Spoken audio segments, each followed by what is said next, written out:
Hello welcome to my channel. మనం ఈరోజు బఠానీ చాట్ని ఇంట్లోనే ఈజీగా టేస్టీగా ఎలా తయారు చేయాలి అనేది చూద్దాం. ముందుగా ఒక కప్పు ఎండు బఠానీని నీళ్ళల్లో 6 గంటల సేపు నానబెట్టి ఉంచుకోవాలి. అవి ఇప్పుడు కుక్కర్లో వేసుకొని 3 కప్పులు నీళ్లు యాడ్ చేయాలి. ఆ తర్వాత కొంచెం పసుపు, ఉప్పు వేసుకొని 3 విజిల్స్ వచ్చేంత వరకు ఉడికించుకోవాలి. మీడియం ఫ్లేమ్ మీద 3 విజిల్స్ రావాలి. ఈలోపు ఒక మిక్సీలో కొంచెం పుదీనా, కొంచెం కొత్తిమీర, ఒక పచ్చిమిర్చి, జీలకర్ర వేసుకొని మిక్సీ పట్టాలి. ఇది కొంచెం కచ్చాపచ్చగా ఉంటేనే బాగుంటుంది. ఆ తర్వాత స్టవ్ మీద బాండ్రీ పెట్టుకొని 2 టేబుల్ స్పూన్ నూనె వేసుకోవాలి. అందులో సన్నగా కట్ చేసిన ఉల్లిపాయ ముక్కలను వేసుకోవాలి.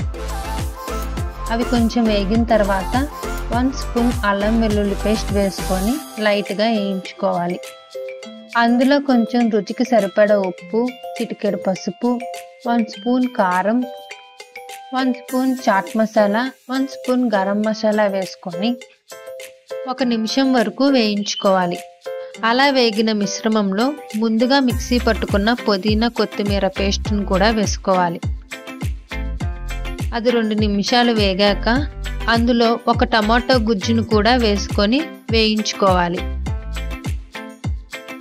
టమాటా గుజ్జు వేగిన తర్వాత అందులో ముందుగా ఉడికించి పెట్టుకున్న బఠానీలలో గుప్పెడు బఠానీలు పక్కన పెట్టుకొని మిగతావన్నీ కచ్చాపచ్చగా గ్రైండ్ చేసుకొని వేసుకోవాలి. ఆ తర్వాత గ్రైండ్ చేయని బఠానీలు కూడా వేసుకోవాలి.